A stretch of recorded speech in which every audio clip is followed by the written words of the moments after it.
Advance data communication and networking লেকচারে স্বাগত। আজকে আমরা যেটা আলোচনা করব সেটা হলো সবথেকে কমন বিষয় দ্য ওএসআই মডেল, যেটা হলো ফুল রূপ ওপেন সিস্টেম ইন্টারকমিউনিকেশন। এটা আজকে আমরা সিম্পলভাবে আলোচনা করার চেষ্টা করব। ওপেন সিস্টেম ইন্টারকানেকশন এটা হলো একটা 7 লেয়ার বিশিষ্ট।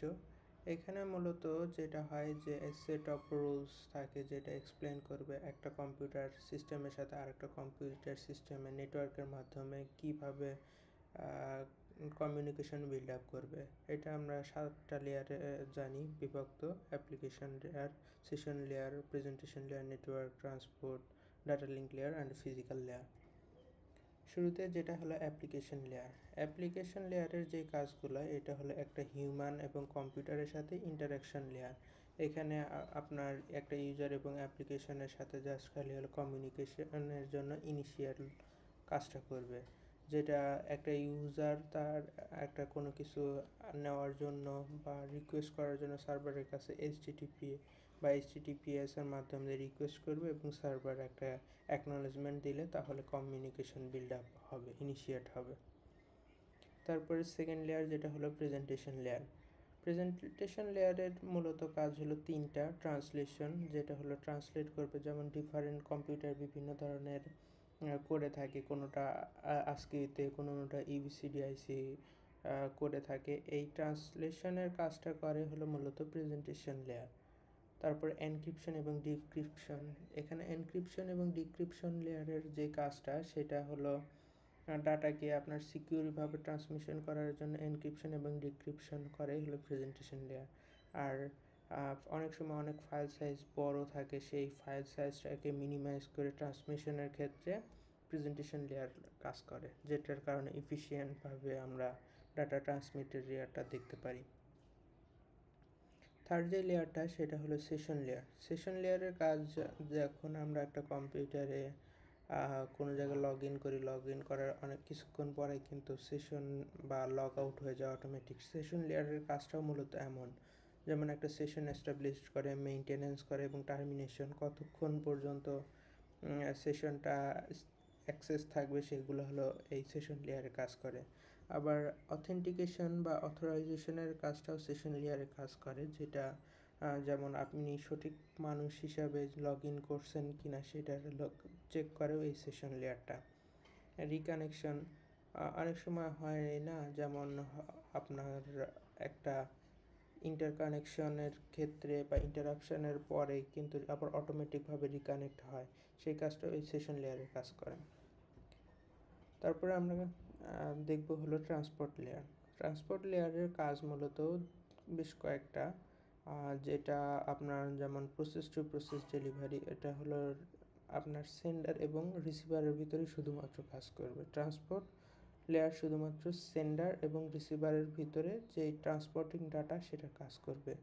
সেগমেন্ট, আমরা যেটা সেশন লেয়ার বা উপরবর্তী লেয়ার থেকে একটা ফুল ডাটা থাকে, সেই ডাটাগুলোকে বিভিন্ন ছোট ছোট ফ্রেম আকারে বা সেগমেন্ট আকারে ভাগ করে হলো transport layer. Service point addressing, এখানে আমরা যেই ফ্রেমগুলোকে বা সেগমেন্ট আকারে যেই ডাটাটাকে ফুল বিটটাকে আমরা ভাগ করার ক্ষেত্রে প্রত্যেকটা ডাটার সামনে একটা করে হেডার থাকে, যেটার হেডারের ভিতর পোর্ট অ্যাড্রেস থাকে এবং এই পোর্ট অ্যাড্রেসটা ভেরিফাই করে আমার ডাটা সেন্টার থেকে রিসিভারের কোন পোর্টে যাবে। আর তারপরে যেটা হলো ফ্লো কন্ট্রোল মূলত কত পরিমাণ ডাটা কোথায় থেকে কোথায় যাবে, কি রেটে যাবে, বলতে গেলে কত একক সময় কতটুকু রেট ডাটা ট্রান্সফার হবে, সেটাই হলো ফ্লো কন্ট্রোল। এখানে ইরর কন্ট্রোল, যদিও বা এই ইরর কন্ট্রোলটা খুবই সামান্যভাবে হয়। আর তারপরে ট্রান্সপোর্ট লেয়ারের অন্যতম কাজ হলো মাল্টিপ্লেক্সিং এবং মাল্টিপ্লেক্সিং বলতে গেলে যে আমার একটা সেন্ডার থেকে অনেকগুলো ডাটা সিগন্যাল থাকে, সেগুলোকে একটা সিঙ্গেল কম্বাইন করে হলো মাল্টিপ্লেক্সিং, এবং সেটা রিসিভার এন্ডে গিয়ে আবার মাল্টিপ্লেক্সিং হয়। বলতে গেলে প্রত্যেকটা যে কম্বাইন ডাটা থাকে, কম্বাইন সিগন্যাল থেকে আলাদা আলাদা সিগন্যালে ভাগ হয়ে যায়, এটি হলো ডিমাল্টিপ্লেক্সিং। তারপরের কাজটা হলো নেটওয়ার্ক লেয়ার। নেটওয়ার্ক লেয়ারের কাজটা খুবই কম। এখানে হলো একটা আইপি অ্যাড্রেস অ্যাসাইন করে, যেটা হলো বলতে গেলে আমার ইন্টারনেট প্রোটোকলের প্রত্যেক অন্যতম গুরুত্বপূর্ণ কাজ। এটার মাধ্যম দিয়ে বলতে গেলে সারা ওয়ার্ল্ড ওয়াইড আইপি অ্যাড্রেসের মাধ্যমে নেটওয়ার্ক লেয়ারে একটা ডাটা সেন্ডার থেকে আরেকটা রিসিভারের কাছে চলে যায়। আরেকটা হলো রাউটিং, যেটা বলতে গেলে select most efficient path for data packets to travel from source and destination। একটা ডাটা পাঠানোর ক্ষেত্রে বেশ কয়েকটা মাধ্যম থাকতে পারে, মিডিয়ামও থাকতে পারে। সেই ক্ষেত্রে নেটওয়ার্ক লেয়ারটা কাজ করে মোস্ট ইফিশিয়েন্ট বলতে গেলে কোন পথে গেলে সহজে কম সময়ে উইদাউট এনি প্যাকেজ লস ভালোভাবে যেতে পারবে, সেটা হলো নেটওয়ার্ক লেয়ারের কাজ করে। ডাটা লিঙ্ক লেয়ারে আপনার ফ্লো কন্ট্রোল হয়, ফ্রেমিং হয়, এরর কন্ট্রোল এবং ফিজিক্যাল অ্যাড্রেস।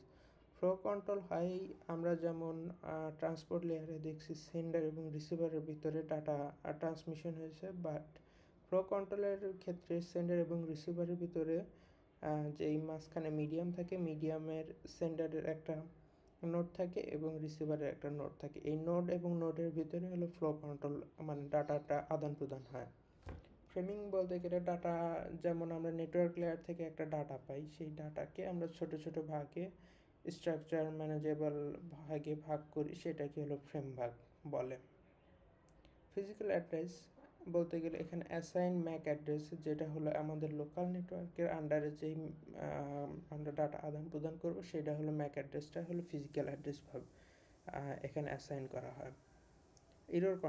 এরর কন্ট্রোলে ডাটা লিঙ্ক লেয়ারে ডাটাকে মূলত তিনটা ভাগে ভাগ করা হয়। একটা হেডার, মাঝখানে যে ডাটাটা থাকে সেটা হলো পেলোড নামে আমরা জানি, এবং লাস্টে যেটা থাকে সেটা হলো টেইলারের হলো এরর কন্ট্রোল মেকানিজম থাকে, যেখানে হলো সাধারণত সিআরসি ব্যবহার করা হয়। লাস্টে যেটা হলো ফিজিক্যাল লেয়ার, এটা আমরা সব মোটামুটি আমাদের সামনে ভিজিবল থাকে, যেমন আমরা কিভাবে ডাটা ট্রান্সমিশন করব, যেমন বলা যায় ফিজিক্যাল মিডিয়ামে যেমন data transmission, individual bits over the physical network, signal convert. এখানে যেই আমরা ডাটাগুলোকে, ডাটা তো থাকে বিট আকারে, এইটা হলো ইলেকট্রিক্যাল বা ইলেকট্রোম্যাগনেটিকা ভাবে ট্রান্সমিশন কনভার্সনটা দেখা যায়। তারপর হলো ফিজিক্যাল টোপোলজি, এখানে হাউ স্পেসিফিক বিভিন্ন টোপোলজি আছে, বাস, মেশ, সেটার হলো দেখতে পাই। আর ট্রান্সমিশন মোড তো তিনটা, যেটা সিমপ্লেক্স, হাফ ডুপ্লেক্স এবং ফুল ডুপ্লেক্স, এভাবে আমরা ফিজিক্যাল লেয়ারে দেখতে পারি। Thank you for watching.